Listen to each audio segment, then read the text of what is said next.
Welcome to the Hey Soul Sister podcast, where Mel Histon will guide you through life's big questions and bring you one step closer to doing this crazy journey as best you can. Hey Soul Sisters, everyone has a story, but not all of us have the courage or the willingness to share their story and life learnings with the world. In this particular podcast episode, we're doing just that. I have the wonderful Susan Francis in here with me today, and Susan is the author of the book The Love That Remains, and she's one woman with a very soulful story of searching for the love of her natural parents, finding the love of her life, and discovering a world full of secrets. Hello, Susan, and thank you so much for coming in today. Hi, Mel. How are you? Yeah, I'm really good. And so it's really interesting, sisters, anybody who out there who is listening. I was in the Newcastle podcast station one day, and I walked in and I was talking to Mel Sarge, producer, and Mel was sitting there and she was teary. And I said, Mel, what's up? What's going on with you? And she said, oh my goodness, I've just been listening to a podcast episode with the author Susan Francis, and she said her story has touched me so much. Mel's a tough chickie. Mel's probably listening to this right now. And I go, she sat there shedding tears after listening to some of your readings on the library podcast. And then I think another time I was leaving the podcast station, and Susan, you were coming in, and Mel said, this is Susan who wrote that book I was telling you about. And so I reached out to Susan because I'm a big believer that we all can learn from each other, and the joy of life is sharing stories, the ups and downs. And Susan, your life story has many ups and downs, which again you bravely shared in your book, The Love That Remains. Thank you, Mel. Every time someone does an introduction like that, I just think, gosh, are they talking about me? Well, can we start, I suppose, with your journey of finding your adoptive parents? I'll just quickly say, a couple of years ago, I was reading on Facebook. There was a gentleman on there who was sharing his story via Facebook posts of discovering that he was adopted and then going searching for his natural parents. And it was interesting that he then appeared to go into a whole depression around, everything that unfolded from that. And I can imagine, going on that journey of finding your adoptive parents, and you've written about that in your book, opens up a whole world of highs, lows and pains. Do you mind sharing, I suppose, when it was that you decided that you wanted to go and find your adoptive parents? I don't mind sharing it all. We were talking a little bit before about voice and how important it is to give people voice, or to give yourself a voice. I'd always known I was adopted, and my parents who adopted me were wonderful people, very open about it, and I would occasionally play with the idea of where I came from and who I was, but they were very loving. And it wasn't until I'd had my son, Jono, and my father was dying, the man that adopted me, and I was caught between these two places of having this little blonde 4-year-old son full of energy and life, and I loved him so much. I still love him.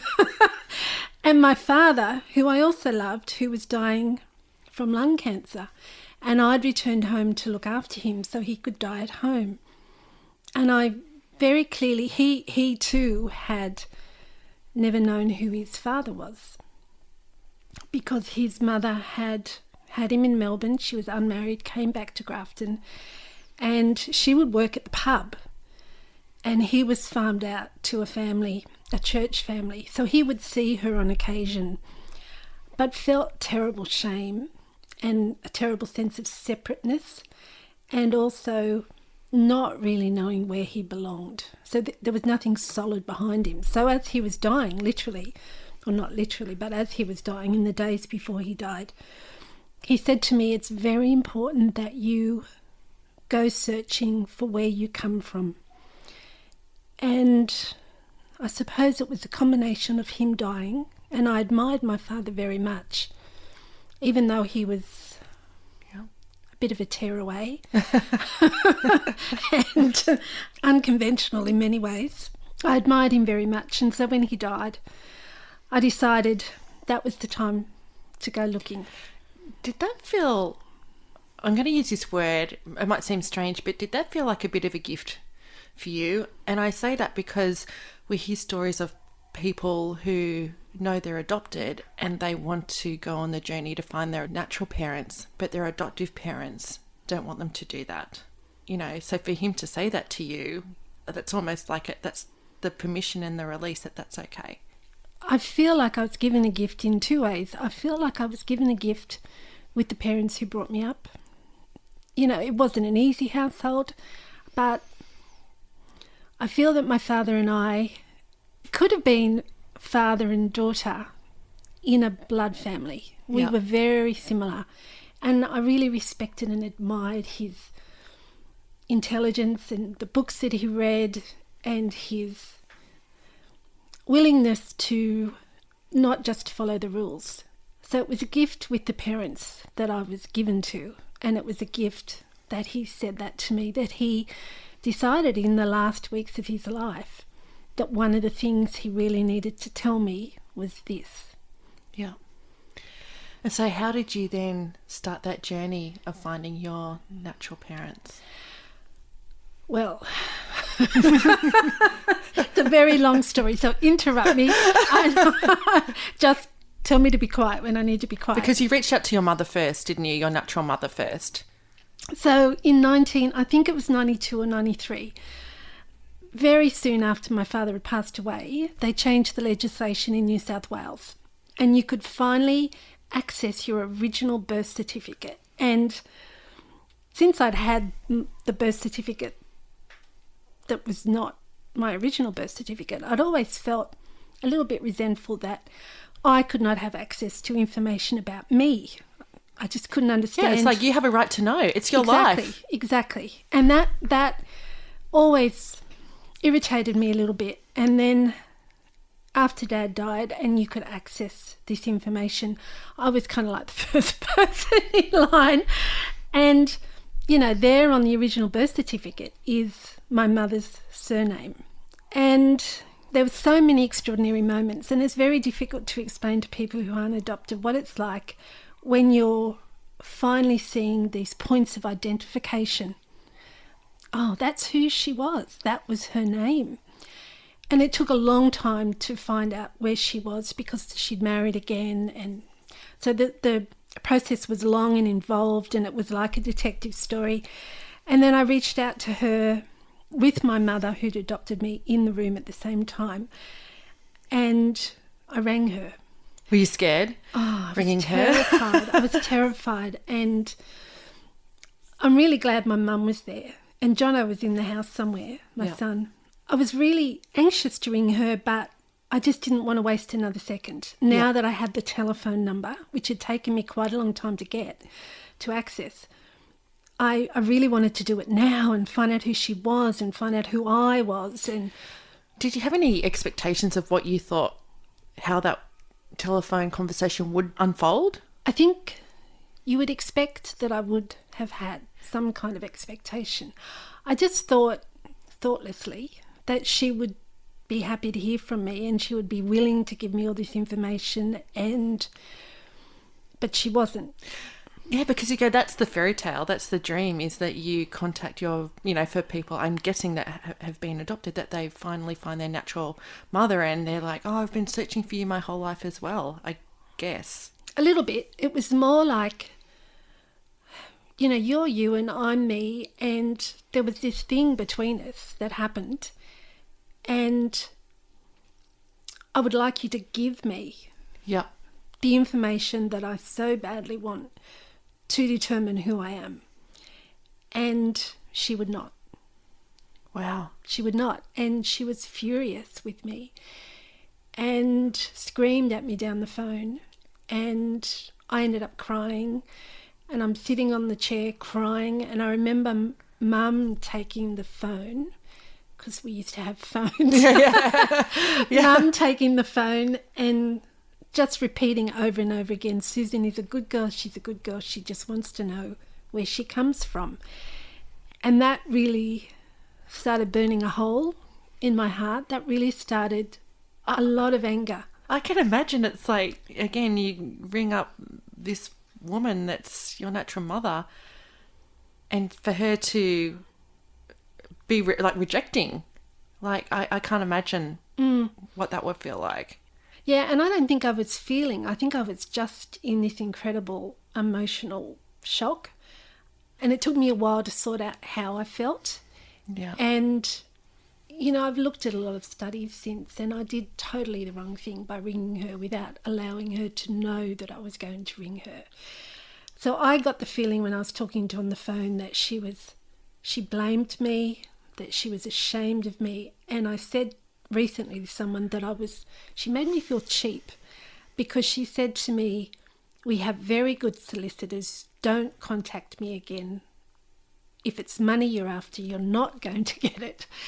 And so it was such a bundle of emotions and trying to tease out how I felt. And the overwhelming thing was anger that she would not give me this information that I really did think belonged to me. Yeah. It's your life, your history. Yeah. But at the same time, she scared the hell out of me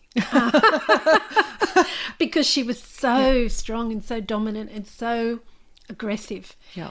So I wrote one letter to her address, and I said, my tone changed completely from asking politely, sweetly or whatever. It became, this is my information and I want to know what it is. You must give it to me. And she sent me a letter back and gave me some wild ass kind of stuff that didn't make a lot of sense. Yeah. And I was reading about that. It was about your father and that he was a policeman that was working for the IRA. Yes. So the story went in the letter, which I could not believe to be true, that they'd run away from Melbourne in 1959. He was raising money for the IRA and they travelled all around Australia. He was on the run from the police for something that he had done as a policeman or afterwards, I don't know. And they stopped in Newcastle, had me, kept travelling for another 2 years. And that was the story of my birth and how I came into the world. So they stopped in at Newcastle, she gave birth to you and left you. Yes, yes. And so what happened? Left you at the hospital? Left me at the hospital. Sorry, when I laugh, I tend to shout a bit. I'm sorry. And I am not laughing because that's funny. It's almost incredulous, you know, like, is that the right word? I mean, you're an author. I'm not. I don't know if I used the right word there. I think we're laughing because it is funny in a very black way. You know, it's funny. It seems like ridiculous and unbelievable. And yeah. But no, I don't think that was uncommon. And I should also say at this point that many women who gave their children up for adoption in the 60s had a much more difficult time. They might have wanted to have kept their babies and their babies were taken from them. Yeah.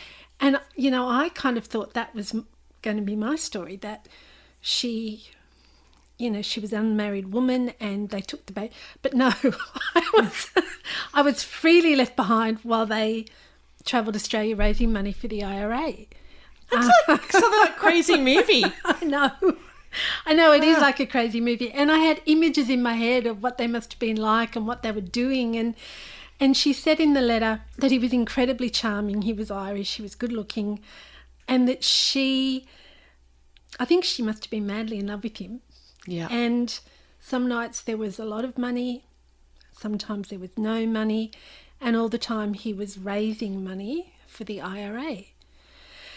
In Australia? In Australia, I know, weird as. It's so weird. That's why you could understand why you'd be like, is that a true story? Yeah. Because who raises money for the Irish Republican Army in Australia? In Australia, I know, in the 60s. Yeah. So I just completely dismissed. Well, I did go looking for him because she gave me a few names. You know, I think his name might have been this or whatever.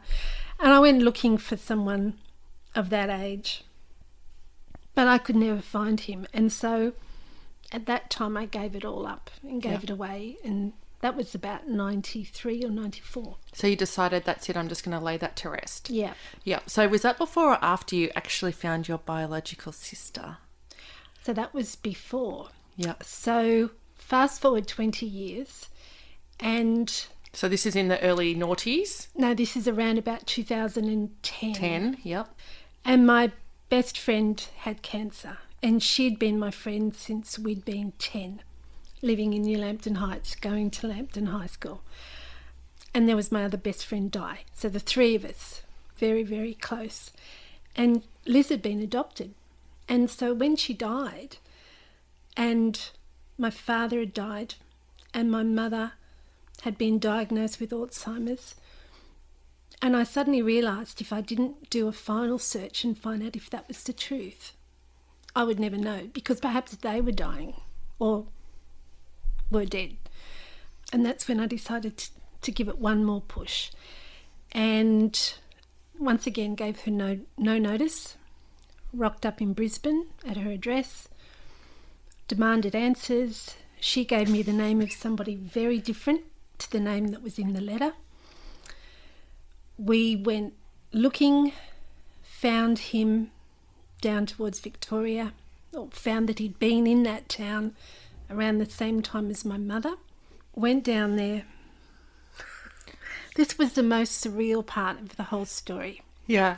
So we went down there. There was an elderly lady who knew my mother when she was growing up and knew of the affair with this man, this other man, this new person who had come into the story. Yeah. Everybody knew, and everyone had known in the town that she had given a baby up for adoption. And so I was greeted as the baby. This was the baby that my mother had given up, and this was my father. And we're sitting there in the lounge room of this elderly lady's house, and I remember so clearly she said to me, "I've been waiting for you for 2 years." And Were you going, what? Yeah, it was just, it was like the world stopped still, and we're just sitting in the lounge room, and I'm just thinking, what? And she said, "I received your letter 2 years ago. I've been waiting to see you. I've got so much to tell you." And I said, "I don't come," because she said from Victoria. I said, "I don't come from Victoria. I was born in New South Wales." She said, "But your name is Susan." I said, "Yes." And she said, she named my mother. "She's your mother." I said, "Yes." So she's saying that she received a letter from you, Susan, from Victoria. Yes. And you're like going, "No, I'm from Newcastle." Yes. And she named my mother. Yeah. And I'm going, "Yes, this is my mother.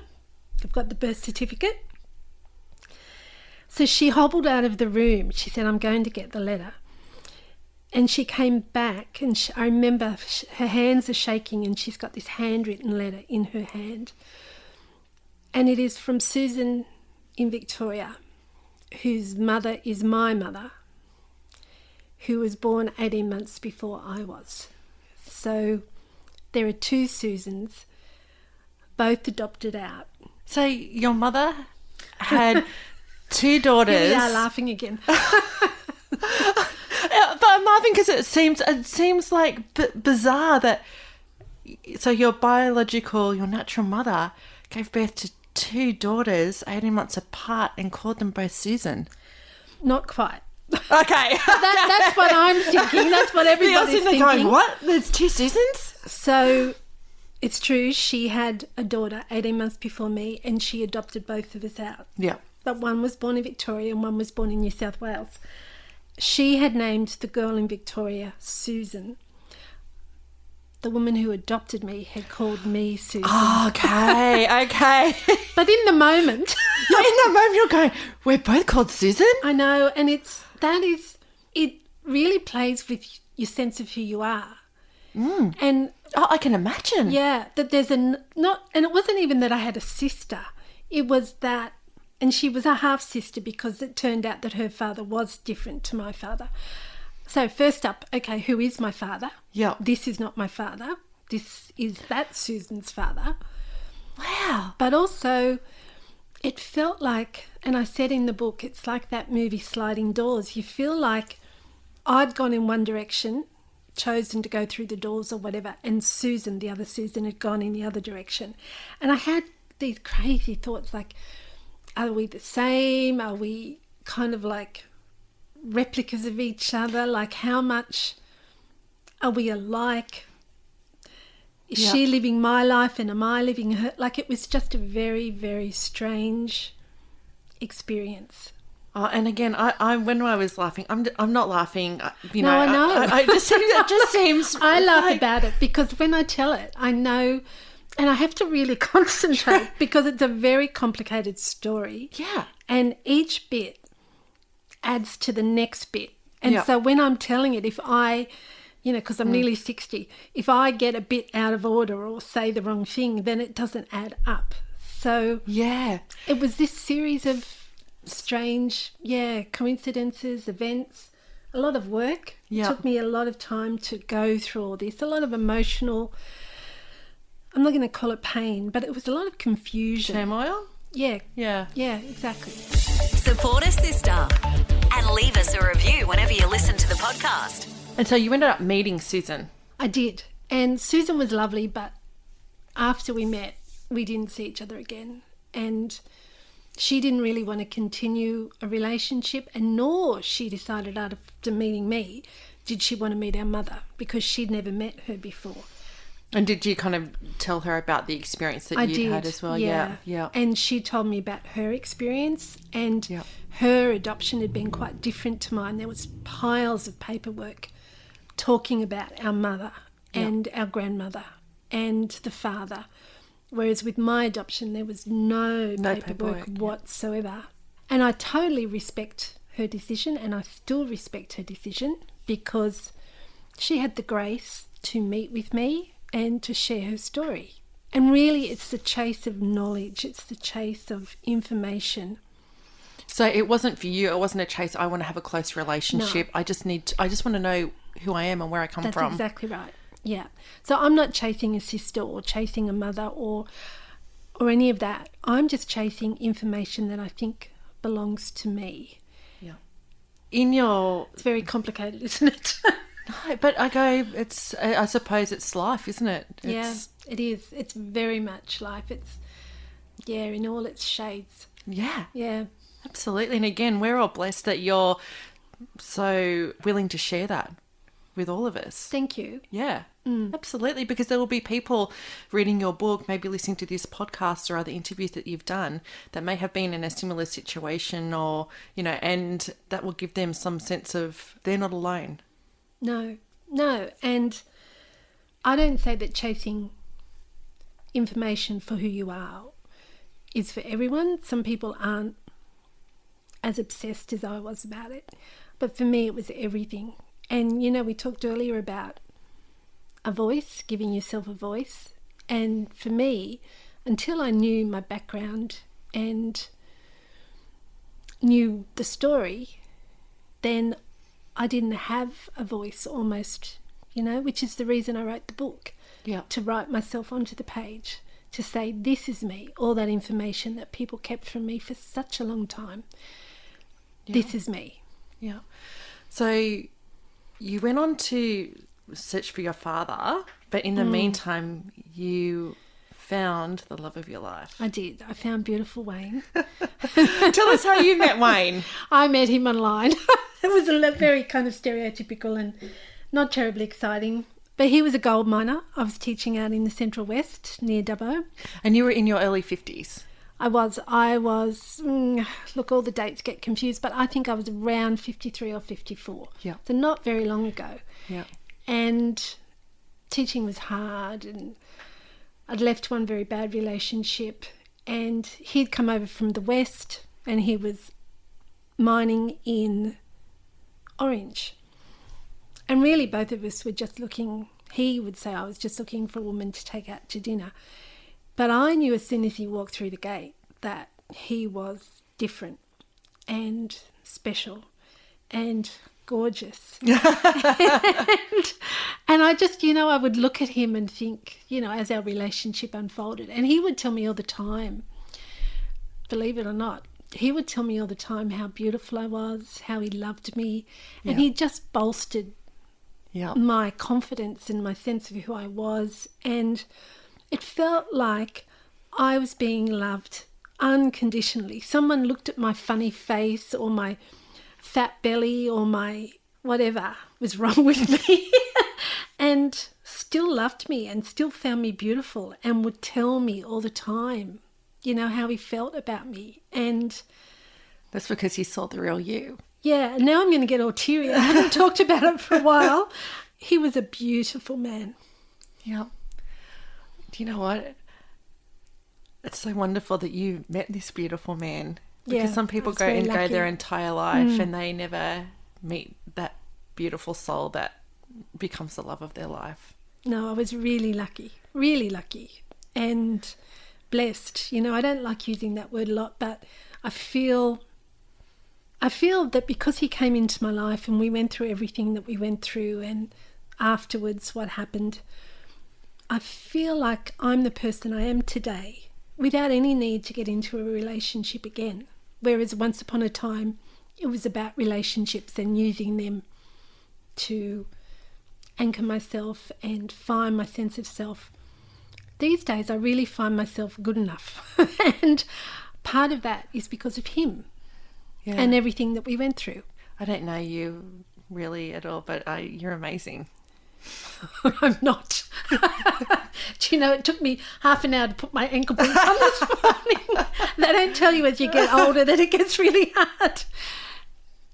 Yeah. Sorry, I'm shouting again. I get that high pitch in my voice and it's awful. I'm sorry. No, don't apologise. It's, no. So you meet Wayne, he's your love of your life, and it sounds like you're the two parts of a whole. Yeah, we were. And that is part of the way I wrote the book, because I told him the story of Aristophanes' theory of love. And this story still has so many points that I relate to. So Aristophanes' theory of love is that we are two bodies back to back, and we have 2 heads, 4 arms, 4 legs. And we're so happy that we cartwheel around the world without any kind of restraint. We're just cartwheeling around the world together, joined as one, which is how I saw Wayne and I when we went to Spain. We'd given everything up. There was just he and I, and we're cartwheeling around the world as happy can be.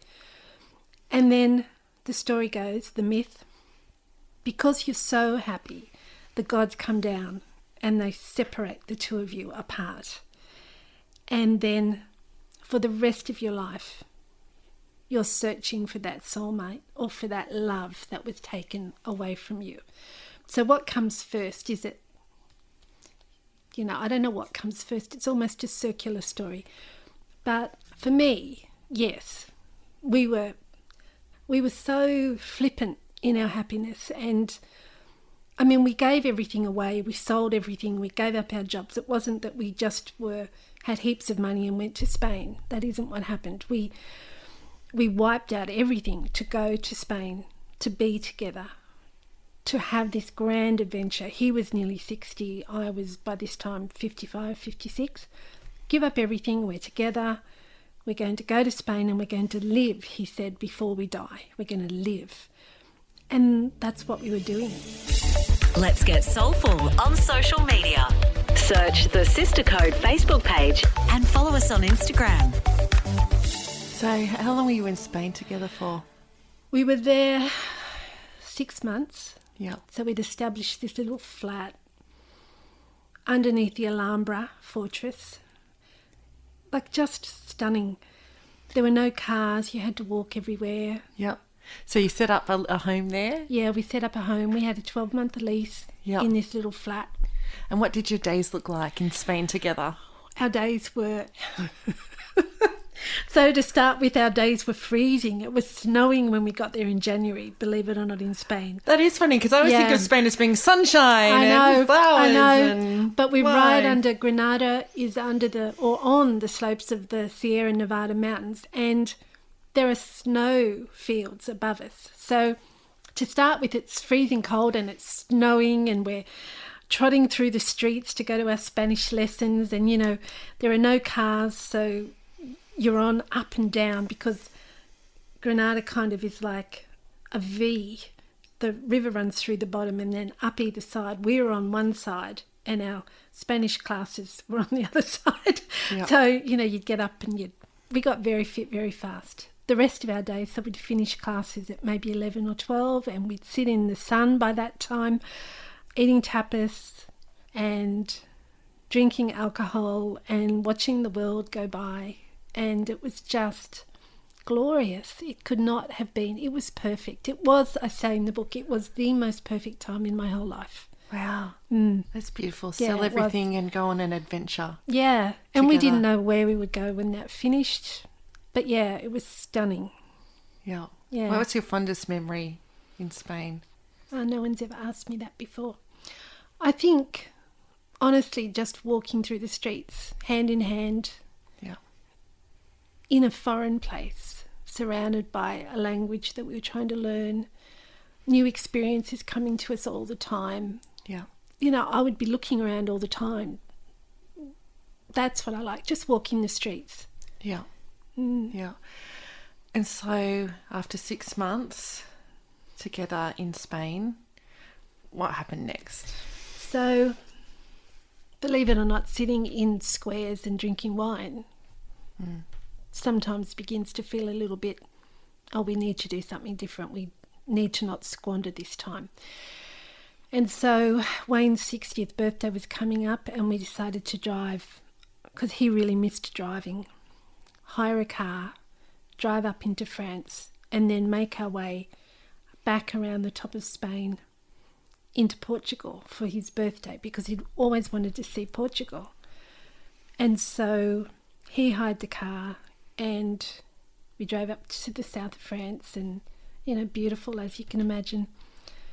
Drove around the top of Spain, watching all the people walking the Camino, and down into Portugal, where we celebrated his 60th birthday in a little town called Porto, which gorgeous town. And then we travelled down to Lisbon. Yeah. And a week after his 60th birthday, he passed away unexpectedly. Yeah. And so I think I recall reading in the book that you kind of came in the morning, is that right? And you found him and he was not well. Yeah, so he would always like to sleep in because he was a miner, and the times, you know, he would always be doing night shift. But for me, I loved to get up. I had to get up and have a coffee, and I was working on the book, which was not the book it turned out to be, and I just heard him in the bedroom, and it was a noise that just was not familiar. It wasn't a noise he would normally make, and there was an urgency to it and a fear to it. And he was not afraid of anything. And because physically he was so big, and his spirit was really big. And I just raced in, and he was choking, and his face was purple. And I knew something was really, really wrong. And I raced out into the lounge room, and because all I could think of doing was getting help, I didn't think that I could manage this situation. I could tell that it was serious enough that we were going to need an ambulance, and just nothing worked. The phones weren't on. Oh, God. His phone, the password, I'd never learnt the password because we were always together. So what did it matter? Yeah. You know? But I couldn't get into his phone, and my phone was not charged. And also my phone didn't have the SIM card that we needed in that country. My SIM card worked in some countries in Europe, and his SIM card worked in other countries, and one of those countries was Portugal. So I was like panicked. I just couldn't figure out how to help him. And for some reason, I opened the computer desperately trying to find the phone number, because I didn't even know what the phone number was for emergency. And couldn't find the phone number. Everything was written in Portuguese, and it wouldn't have mattered anyway. So then I race across the hallway, because it's not a hotel, it's apartments, and the woman there, knocking on the door, she didn't answer. I'm racing up and down the hallway. We're on the 4th floor and I just didn't know what to do. And then I heard her open and I raced down and she couldn't understand me and her phone didn't work and nothing was working. And meanwhile, Wayne's in that bedroom. And somewhere in between I go back in and he has passed out. And I try to do mouth to mouth. And I've told this detail before. So his mouth, he had a very, very big mouth and I have a small mouth and I could not, my mouth wasn't big enough to go over his mouth to give him mouth to mouth. And I didn't even think about CPR. Anyway, so then I raced down the 4 flights of stairs and found a stranger and the stranger ended up calling the ambulance. And then I raced back up again and desperately trying to find a pulse, and I couldn't find a pulse, and I honestly didn't know if he died or if he was still alive. And then the ambulance turned up about, I don't know, maybe 25 minutes later, and there we are. Then another ambulance turned up, then the doctors turned up, then the police turned up, and so they couldn't revive him. Oh, Susan, I can't imagine. That's worst nightmare stuff. It is. Yeah. It is. It was terrible. Yeah. And so then, of course, you have to, what do? You're in a foreign country and you're like... Somehow I managed to ring my son. And I don't know how, whether somebody lent me a phone or whatever, but I managed to get through to Jono, who was in Sydney, and he rang the consulate in Canberra. And they sent, so around 3 or 4 hours after Wayne died, they sent the Australian consulate official around to the flat. And this flat is still with Wayne on the floor, dead, and filled with all these people in uniform. And she was the one, thank God, who talked to them all and convinced them that this wasn't a crime situation. And finally, they removed Wayne's body, and she was the one who helped me find the funeral director. My son arrived 2 or 3 days later. Together we made the decision to cremate Wayne, and that was also what the consulate official and what the funeral director had advised. So Jono and I went to a service. We were the only ones there because, you know, who else is going to be there? Yeah. And Wayne was cremated, and then we took the ashes and Jono got the hire car and drove us back to Granada. Yeah. Wow. And so when you got back to Australia, you had to go and tell his family? No, I told his father had passed away many years previously, so it was his mum and a few of his brothers and sisters because they're scattered and the dynamics are a little bit unconventional. So I had actually rung his brother from Portugal and asked his brother to tell his mother because the reception was really, really bad, cutting in and out, and I just didn't want to be on the phone telling her news like that. Yeah, absolutely. In case it cut out at the wrong spot or something like that. Yeah. No, when I came home, which is about a month later, we had a funeral service for him when all his friends and family came. Yeah. And so how do you then go on with life? I mean, you found the love of your life and go and have this amazing time together. It was really hard. Yeah. And I've always considered myself a very resilient person. I had family and friends, thank God, because I had no job. I had no money because all the money You'd sold everything to go to Spain. We'd sold everything. I didn't even have a house. So, you know, at 55, my brother, God bless him, said you can sleep in our spare room. So I'm sleeping in his teenage son's room at 55. And that was just, you know, the juxtaposition between where I'd been and where I was extraordinary. I've never felt so without. It'd be like in a spin as well, like, because all of that happens. No, so by then I was fully realising what had happened. All the time when I was in Spain and I was leaving, all that was spin, spin, spin. But by the time I reached Pete's house, which is like August or September, and Wayne died in June, by that time I'm depressed, anxious, heart racing all the time. Yeah.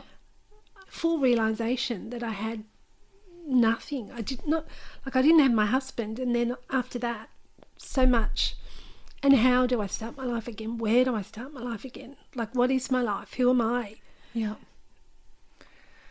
You then, after coming back to Australia, discovered another secret, a big secret about the love of your life. I did. Tell us about that. First off, I just want to say, how did I get all that going again from the depth of despair? When I felt I had nothing, I really remember literally looking around and thinking to myself, what else do I love besides Wayne? What else do I love besides being a teacher or travelling? Or what is it that I love? I love to write. And it was that determination to write the story that got me through and got me going again. And so life progressed. In 2017, I'd bought a house here in Mayfield because all the money had been sorted out. I was writing, the book was going well, I was tutoring.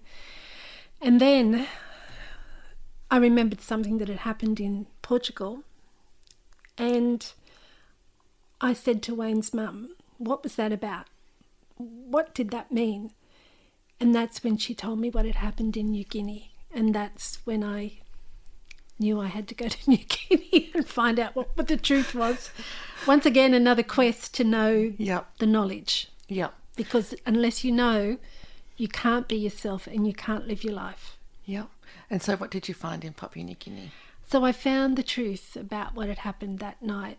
Yeah. And I'm not going to say what I found, just that it was a terrible secret, and I needed to know that the man that I loved was the man that I loved. Yeah. And thankfully, I found something that I believed, and even though it took a while to put those two men together, the man that I loved and what had happened in New Guinea, eventually it made a lot of sense to me.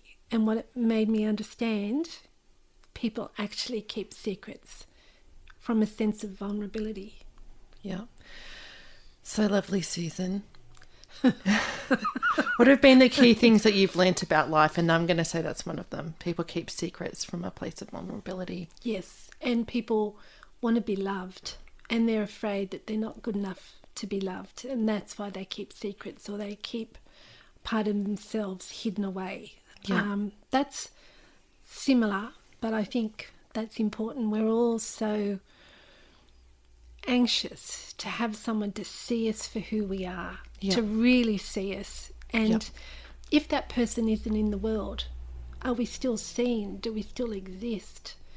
And for a long time, I didn't think I did exist after Wayne died. I thought, if Wayne can't see me, am I really here? If I haven't got someone seeing me for who I am and seeing me, then maybe I don't matter anymore. But I've learned since Wayne died and experiencing everything that I do matter. I do matter to myself. I'm glad you found that. I'm really glad you found that. I think after, like, I knew I mattered before Wayne, but after somebody dies who you link yourself so closely to, your dreams and your everyday life, I really thought, gosh, if he's not around anymore, who am I relevant to? You know, my biggest fear was I would be sat on the Christmas table with the kids while the adults who had relationships and jobs, and they would be up the other end. So did I matter anymore? And I learned that I'm very relevant and it's okay to be on my own. Yeah. Thank you so much, Susan. Thank you so much for coming and sharing your very complex life story, the ups and downs and rounds and love and secrets and life and joy and pain. Now, how can people find your book, The Love That Remains? Because I think you all need to get that book and find out what happened. What did Susan not tell us? They can find The Love That Remains at Booktopia. Yep. At Maclean's in Newcastle. In fact, any good independent bookstore. It's an Allen and Unwin book. It's an Allen and Unwin book published in February this year. You can even go to the Allen and Unwin site and order it from there. But Maclean's and Booktopia and, any bookshop really. You're amazing. Thank you so much, Susan. Thank you. I really appreciate this. Oh, I appreciate you coming in and being so candid with us. Thank you. Thanks for listening to Hey Soul Sister with Mel Histon. What would help you on your crazy life journey? Email Melissa at thesistercode.com.